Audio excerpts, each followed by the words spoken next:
Welcome to Fivefold Voices with conversation after the interview with Larry Carter. When we ended our interview, the conversation that took place after the questions were put away was so good and so great that I had to share just a little bit of that with you. So go with me now from the end of the program to the conversation after the interview with Brother Larry Carter. We give you praise and thanks in your name. Amen. Amen. Praise God, brother. We'll be clear then. Wow. Awesome job. Awesome job. Brother. Man, thank you. Thank you. I'm honored. I had Brother Harold Shepard told me, oh gosh, I guess it was last year sometime I was with him and we were talking about you. Yeah. And he told me, he said, because I told him about kind of what we were doing, what I was wanting to do. Yeah. And I think he had heard me play When I Found Jesus. Yeah. And he said, let me give you my Larry Carter story. I said, okay. He said that he saw you at a conference somewhere. He said, and God said, go tell him that he's going to be using him to minister in churches and stuff. And he said, okay. He said, so I went up, found Wink Carter and said, God's going to be using you and he's going to bless you. He's going to take you to these churches and just be ready. And, you were accepted it. He said, so I turned around, I walked off and God said, well, brother, Brother Harold Shepard. He said, God said, well, I said, well, what? He said, well, are you going to invite him to your church or not? He said, yeah. Well, you didn't tell me that. He said, you get back there and invite him to your church now. And he said, well, okay. And he came back and invited me. Here's a little backstory on that. This is really amazing. Because that particular night, it was the ALJC conference in Nashville. And that would have been in 94, maybe somewhere in there, 94, 95. Alan Ellsworth. Mm-hmm. Mr. Organ Man.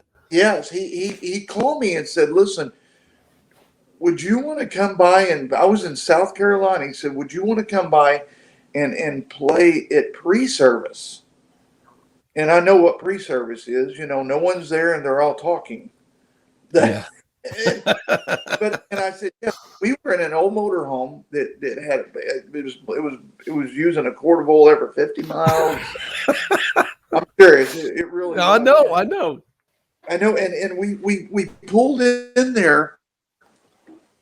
I had enough money to rent 2 nights motel, and I pulled in there and rented, or not 2 nights motel, but RV spot, and I went to that service that night. Played. Bill Mills preached. Okay. A church for the times. And at the end of that service at Altars, I'm thinking, man, I don't even have money to get home. This was in 94. I had no credit card. I didn't have there was no cell phones. It was just, we were kind of out there on our own. And, well, I thought I was. And that's when Harold Shepard walked over to me at the end of that service. Well, within 5 minutes after he walked away, I forget who it was. He came up. He was the guy that was in charge of the display area. He said, Brother Carter, do you have some cassettes? We have you a spot on a table. And I just happened to have some with me in a bag, and I took them out there and set them up and stood there. This was the same night that Harold Shepard came up to me. And within 30 minutes, I'd scheduled 9 churches and sold $350 worth of cassettes. Wow. Yeah. And so. Praise God. And Harold Shepard and the Lord sent him over to tell me that. And wow. And then, of course, he invited me to his church. And I think I scheduled 8 more churches that night. And that was in 94. And that was the kind of night that I realized there's no need for both of us to worry. I'll just let God worry from here on. So that was a life-changing epiphany moment for me that night. Yes. Wow. And you had your wife and your daughters were with you then? Yes. They quit traveling within a couple. I think the motorhome pretty much burned them out, but it's kind of a different dynamic out there. It used to be 3, 4, 5 night things, and now it's mostly weekends, and I'm very comfortable with that. My girls are both gone, and so it's just my wife and I, She don't want me gone too many nights in a row. So I had I'll even tell you who it was, Brother Charlie Curry. He had called. He said, "I want you to come and do revival for me." So come do a youth revival for me. I said, "Okay, I'll do it." He said, "We only do Sunday morning. We just do Sunday morning." And I'm like, "Yeah," I'm like you. I'm like, "Well, like one service, that doesn't sound like much of a revival." And he said we can go Sunday, Monday, Tuesday, if you like, or Sunday, Monday, Tuesday, Wednesday, if you like. He said, but it all pays the same. He said, or we can just do Sunday morning and I can have you back on a plane. I'm noticing that more and more, and I think people are realizing, I'm still got to, even though he's doing one service, I'm still gonna, and it's been a blessing. People I've noticed the years, it's really came around. I mean, we've all had we've all had our things where I told people jokingly, I went to one church and they paid me with 2 chickens. And I said, can I trade one of these back for a pot?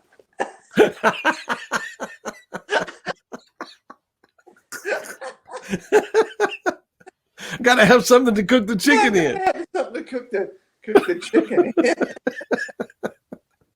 Oh, that's hilarious. Oh my goodness. Yeah, and we all have horror stories. And I tell you, I've had people say, what is the worst thing? And I said, well, I could tell you the worst. I said, but honestly, there's really bad stories.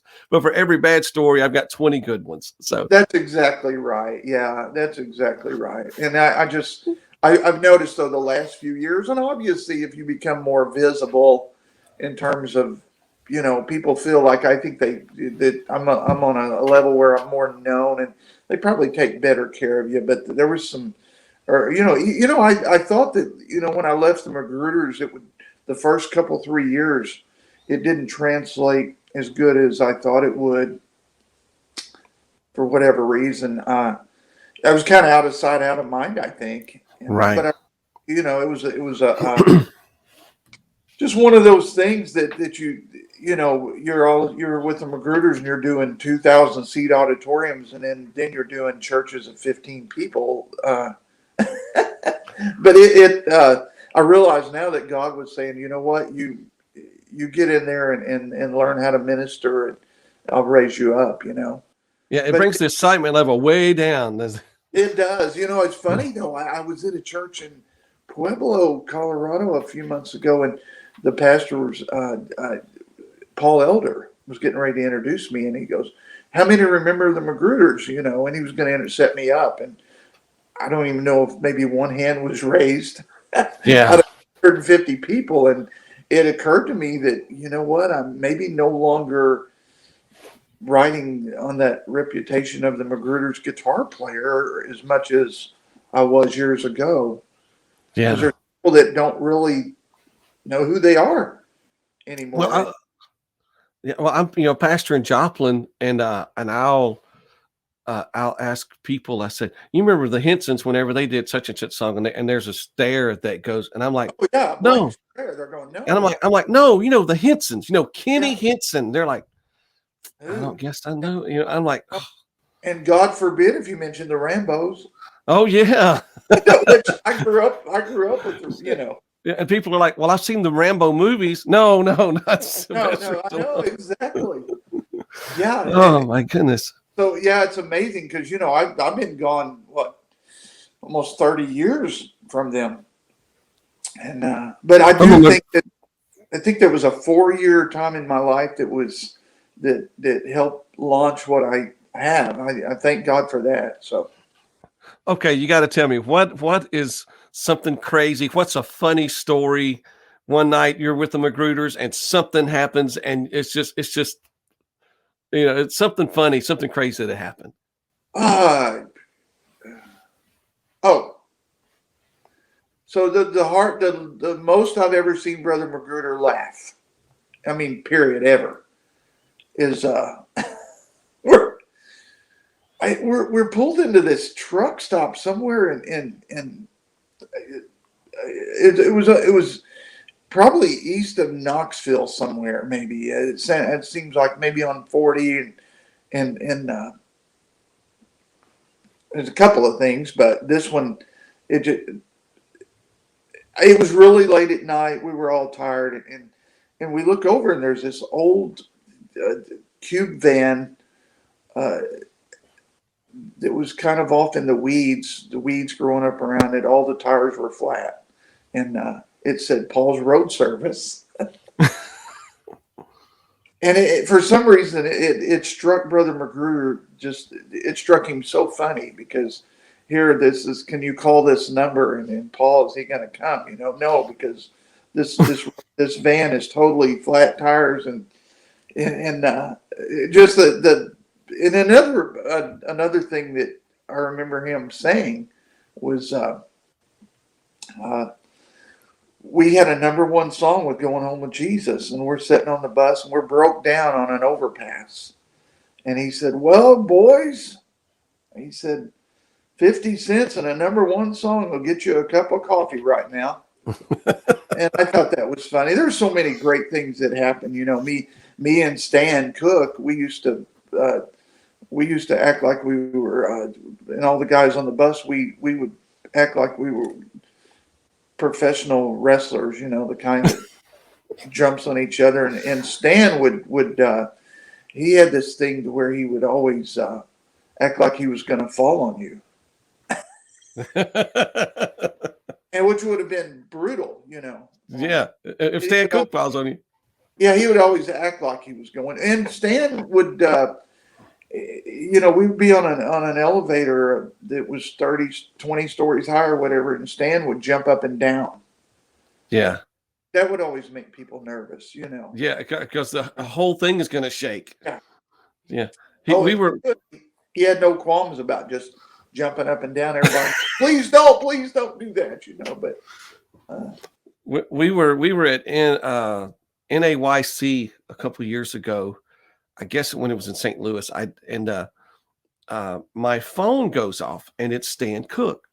Well, I hadn't heard from Stan Cook in years, and I'm on the elevator filled with people, and I show people my phone. I'm like, Stan Cook's trying to call me. Hang on just a second. I'm just trying to, and I answered the phone, and like I hadn't talked to him in years. He said, Brother Roberts, how you doing? I said, all right, Brother Stan Cook. Oh, I know who it is, brother, man. How you doing? You doing all right? He said, are you at NAYC? I said, well, as a matter of fact, I am. And he said, good. My son's there and he needs a ride home. Can you give my son a ride home? I'm like, okay. Stan Cook he's a nut. Yeah, he is a nut. He's a great guy. We had so many good times though. Brother Magruder wrote some amazing songs too. Yeah. And I think one of the things that the Magruders did that people don't do today. We don't do it at our church unless I'm up leading, and I'll do. But I remember the Magruders did it. I remember the Hensons did this. I've seen several people do this. You walk to the stage without a playlist, and you turn the Crab family. I've seen them do this, but they walk to the stage. We're going to start off with you got to have the one to. We're going to start off with this song. We're going to start off with that song, and that's all you know. And and we had to know, and you kind of learned to read Brother Magruder. Now Eric was really tapped in, obviously his son, and Eric would say, okay, this is where he's going, and Eric would start to count because Brother Magruder did not like any dead space. Right. So Eric would start to count, and we would go right into, the next song without knowing from song to song what we were going to do. We were in Silver Dollar City playing at a big event, and it was an outdoor thing. And I'm trying to remember, we did a medley of 3 songs, and I'm trying to remember. It was like thanks, I give you thanks was the first one or whatever. And anyway, we always went out of this other song into this medley. And this particular time, Brother Magruder went a different direction, and I didn't catch it. I'm ending out the other song and jamming, and Eric starts to count, and it's Blood Bought, I think. So I start the intro of Bloodbot, and Eric, they're doing another song. So I'm hanging out there by myself. Oh yeah, da da da da da. Yeah. Yeah, I start that. Oh yeah, and Eric's counting off thanks. So I went da da da da da, and then Eric's going da da da da da da da da. Thanks, thanks. I give you thanks. So I crank up on Bloodbot, and I'm out there by myself. And all of a sudden, they start doing thanks, thanks. I give you thanks. That was probably my most embarrassing moment ever. With the Magruders. Different key and everything, isn't it? Oh yeah, yeah. I'm starting the intro of Bloodbot, and like Eric's going 1, 2, and I'm do do do do do, and then they go da da da da da da da. Did they all look at you or just? Yeah, they just drove on and kept on going. What do you do? But in my second most embarrassing moment with them was we were playing Six Flags in Atlanta, and we did warming up. And I don't know what happened at all. It wasn't me. But there was a sound crew there because it was such a big event. And for some reason, they got my guitar so loud on warming up that it even perturbed Sister Magruder. Wow. Yeah. And I kept turning my guitar volume down. I kept turning down, and I don't know what happened, but it was just it was to the point where I almost had to quit playing.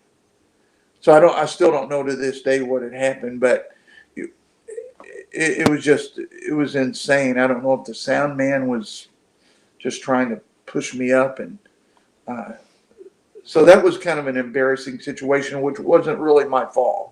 Right. But still, it's embarrassing because it's disrupting the continuity of everything. So I've got two interesting Magruder stories. The first one is that the Magruders came. I'm trying to think, Winsboro, Louisiana, and I was the MC that night, and I'm backstage, and I think our church group had opened, and but anyway, Eric comes by his dad, comes by Brother Magruder. He says, "I don't want to do warming up. Please, Dad, let's don't do warming up." And his dad said, "Okay, no problem. We won't do warming up. We're gonna end with to me, he's become everything. We'll end with that. That's what we're gonna end with." He said, "Okay, Dad." Said, "Please, Dad, don't do warming up. I'm tired. I'm sick of it. I don't want to play it again." And he's like, "Okay, no problem." And Brother Magruder was very understanding, and I'm just sitting there and I'm laughing, and then I'm thinking inside, how can the Magruders not doing warming up is like the Eagles not playing Desperado or something, Yeah, you're exactly right. Or Hotel California. Yeah, whatever those songs are, we don't know what those songs are, but we don't. So I'm the MC. They finish with "To Me, He's Become Everything." You guys go back into it again. And I mean, it was just, they come off the stage and it's just like, and I, as the MC, I come back and grab the mic and said, "Have you really enjoyed the Magruders? Give them another hand. How about?" And I mean, and they're just going crazy, and it's just one of those things where they're not going to stop. The electricity level is up here, and it's, and I turn around and say, "Would you like to hear one more? Would you like to hear one more?" And I'm doing the MC bit, and Eric comes out on stage. He walks out. Nobody else is on stage. He's by himself, and he just sits down at the drums. And I turn and look at him. He goes, and they start doom, doom, doom. It was just you couldn't. It's amazing how many. And there's times that I've actually been, with them where Brother Magruder would just basically not do it. Yeah. There's been concerts where he, for whatever reason, and obviously he was a complex personality, and if there was nights he didn't want to do it, he wouldn't do it. But people would start yelling for it, and you kind of was in a situation where you felt like you needed to do it, to end the night. Right. My other story was we were in Nashville. It was ALJC Youth Convention. The Magruders were playing. I think you were playing. Patrick Wilson was playing drums then. Were you playing with him? I was already gone. Patrick Wilson was playing drums, And that night I was running sound at the Opryland at the Grand Ole Opry. Yeah, yeah, And it was one of those nights to where everybody overplayed everything. When whenever the praise band or whatever, the guitar player was playing, the sax player was playing, if they'd had a banjo and a steel guitar, the keyboard, yeah, everybody was just playing every lick that they knew, and there was no continuity to anything. And I was just like, I was frustrated. I was so aggravated because I knew these musicians were better than this. And my wife is sitting beside me, and she even asked me, she says, "What is the deal?" I said, "They're not playing together. It's horrible." And so then they went right out of the last song into the Magruders. They didn't have any preaching. They went from the last song into the Magruders. And I told my wife, I said, "Watch this." She says, "What?" I said, "I'm not changing anything." I literally took my hands off the board. They step on the stage. Patrick counts the first song off, and it was perfect sound. yeah. And she's like, "What happened?" I said, "These guys just know how Yeah. not to get in each other's way." Exactly. Yeah, there was so much structure, and it was funny. Well, when I first joined them, Landy was playing bass. Landy Ewing, when he was just a monster bass player, and Denny was on keyboards, and I was kind of in between those two guys, and I would try to do something, and I'd look over at Denny, and he'd go. Then I'd look over at Landy. Landy would be, everything I did. The first month, everything I did, they'd be going, no, Yeah. and just to get approval. And then I learned, man, this is super structured. Even though we're jamming, and even though we're throwing down, it's super structured. And it was. I mean, it very much, Yeah. And but what an incredible musical. And you're right. Those guys, and obviously I was already gone by then, but they're pros, and just step up, and it's going to sound right because they know what. I think I've heard that expression. You know what not to play. Right. It's not a matter what you play, but where you don't play. Yeah. What you play, yes. Wow. I like it. Hey, I'm gonna have to let you go, bro. Man, thank you 1,000 times over. You're welcome. It was an honor. It was an honor. I sure enjoyed chatting with you too, brother.